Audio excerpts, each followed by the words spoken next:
So all the students welcome back to my channel. আজকে আমরা start করবো chapter number 25 এর 11 থেকে। তো চ্যাপ্টার নাম্বার 25 এর 11টাতে দেখো কি বলেছে।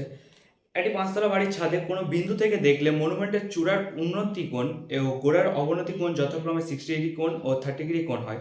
বাড়িটির উচ্চতা 16 মিটার হলে মনুমেন্টের উচ্চতা ও বাড়িটি মনুমেন্ট থেকে কতটা দূরে অবস্থিত সেটা জিজ্ঞেস করেছে। আমাদের শুধু দুটো কোণ বলে দিয়েছে, সেটা তারপরে আমাদের দূরত্বটা বলে দিয়েছে। তাহলে আমরা প্রথমে ছবিটা ড্র করে ছবিটা কেমন হবে দেখো। চলো আমরা চ্যাপ্টার নাম্বার লিখে দিই। Chapter 25 page 326 question number 11।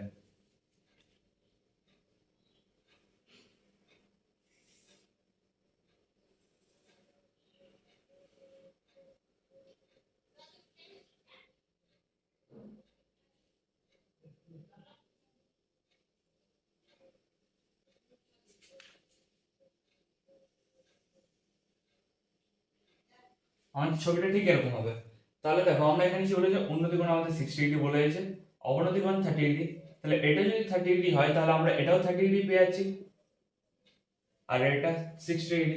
আমরা কিছু নাম দিতে পারি, সেটা হলো এ, এটা বি, এটা সি দিলাম, চলো এটা ডি, বা এটা ডি, আর এটা পি দিলাম।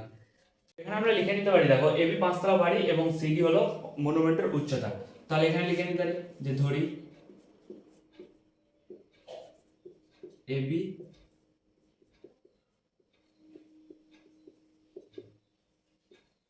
পাঁচতলা বাড়ি এবং সিডি মনুমেন্টের উচ্চতা।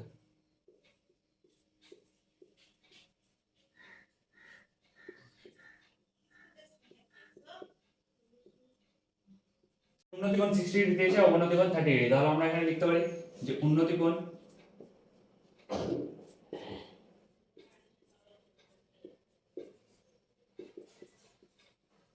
উন্নতি কোণ 60° মানে হচ্ছে কোণ পিএডি, কোণ পিএডি ইকুয়াল 60°, অবনতি কোণ 30°। তাহলে এখানে লিখতে পারি, সরি কোণ পিএসি দিয়েছে আমরা না, তাহলে কোণ পিএসি দেবো, আর অবনতি কোণ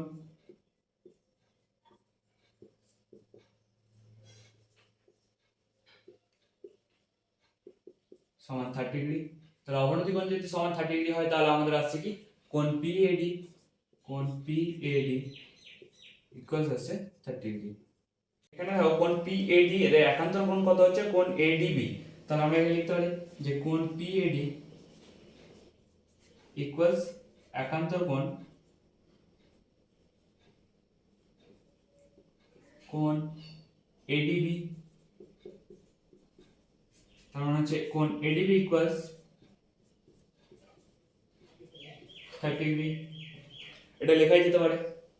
বাকি অঙ্কগুলোর মতো তাহলে আমরা সিডি সমান আমরা এক্স ধরছি আর বিডি সমান ওয়াই ধরছি, কারণ মনুমেন্টের উচ্চতা। তাহলে আমরা এখানে কি লিখবো, ধরি মনুমেন্টের উচ্চতা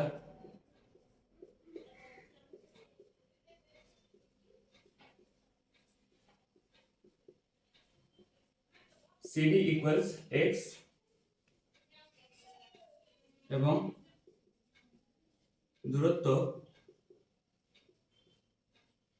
বিডি ইকুয়ালস ওয়াই। মিটার দিয়ে দিই, এটা কিছু কারণ মিটারের অঙ্ক বলেছে আমাদের, তাই আমরা মিটার দিলাম। দেখো বিডি আর এপি সমান্তরাল, তাই আমরা এখানে লিখতে পারি যে BD equals AP, BD equals AP. Same ভাবে আমাদের বলে দিয়েছিল কি যে আমাদের বাড়ির উচ্চতা বলে দিয়েছিল, সেটা হলো কত 16 মিটার। তাহলে দেখো এবি সমান যদি 16 হয় তাহলে পিডি সমান 16। তাহলে লেখা যায় যে AB equals PD equal 16। CP সমান কতটা আছে বাকি অংশটা, সিপি সমান বাকি অংশটা যদি হয় তাহলে এখানে আমরা লিখতে পারি যে সিপি ইকুয়ালস এক্স মাইনাস হচ্ছে 16, কারণ এটার মান আমরা 60 জানি আর পুরোটার মান জানি আমরা x। তাহলে x মাইনাস 16 মিটার। বাকি অঙ্কগুলোর মতো আমরা সেম ভাবে সমকোণী ত্রিভুজ এবিডি এর ক্ষেত্রে পাই। দেখো প্রথম আমরা এই ত্রিভুজের ক্ষেত্রে করব যেটা হলো এবিডি। তাহলে আমরা এখানে লিখে দেবো যে অতএব সমকোণী ত্রিভুজ এবিডি থেকে পাই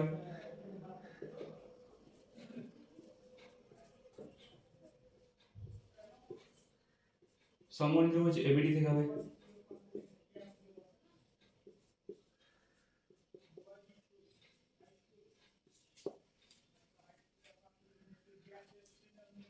tan 30 ইউজ করব। tan 30 ইকুয়ালস হচ্ছে tan 30, কারণ আমরা কি জানি, আমরা শুধু ভূমি জানি, লম্ব জানি না। আমরা লম্বটা বের করব, তাহলে লম্ব জানি এবং ভূমি জানি দুটোই, কিন্তু এখানে লম্বের মাপটা পুরোটা আমরা 16 জানি, কিন্তু ভূমি আমাদের জানা নেই এই মাপটা। তাহলে আমরা দূরত্বটা পেয়ে যাব। tan 30 ইকুয়ালস আমাদের কি আসছে, তাহলে এবি বাই বিডি। tan 30 এর মান আমাদের জানা রয়েছে 1/√3, আর এবি এর মান আমাদের কত জানা রয়েছে, সেটা হলো 16, কিন্তু আমাদের বিডি এর মান জানা নেই। আমরা কি ধরেছিলাম y, তাহলে কি আছে y ইকুয়ালস 16√3। তাহলে আমরা দূরত্ব পেয়ে গেলাম, তাহলে y ইকুয়াল 16√3, এটা হলো আমাদের দূরত্ব। তাহলে বিডি সমান আমরা পেয়ে গেলাম, সেটা হলো 16√3। অতএব দূরত্ব ইকুয়ালস 16√3। তাহলে এই মাপটা আমরা পেয়ে গেলাম। লম্বটাতে আমরা দূরত্ব পেয়ে গেছি, আমাদের বের করতে হবে কি, আবার সিপি লম্ব মাপটা বের করতে হবে, কারণ আমরা তাহলে এটা পেয়ে গেছি, সেটা হলো 16√3। তাহলে আমরা এখানে লিখতে পারি যে ত্রিভুজ সিপি এপিসি থেকে পাই, অতএব সমকোণী ত্রিভুজ এপিসি থেকে পাই।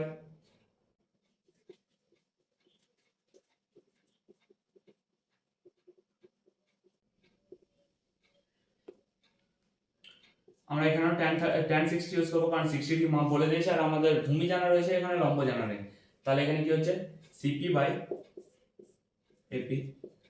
tan 60 এর মান হলো √3, সিপি এর মান আমাদের জানা নেই, সিপি এর মান আমরা কত জানি 16 মাইনাস মানে x মাইনাস 16, আর এপি এর মান আমাদের জানা রয়েছে, সেটা হলো 16√3। তাহলে আমরা এখানে ইউজ x মাইনাস 16। তাহলে x মাইনাস যদি 16 হয়, তাহলে আসছে কত, x মাইনাস 16 এদিকে চলে আসছে, আর এদিকে থাকছে আমাদের 16√3 ইনটু √3।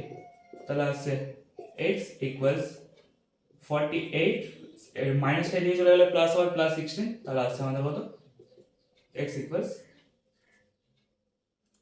64। তাহলে আমরা পুরো দূরত্বটা আমরা পেলাম, উচ্চতাটা সেটা হলো মনুমেন্টের উচ্চতাটা, সেটা হলো 64 মিটার। তাহলে x ইকুয়ালস আসছে 64 মিটার।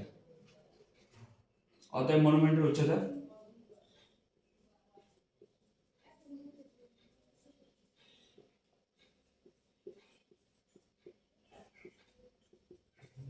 64 মিটার।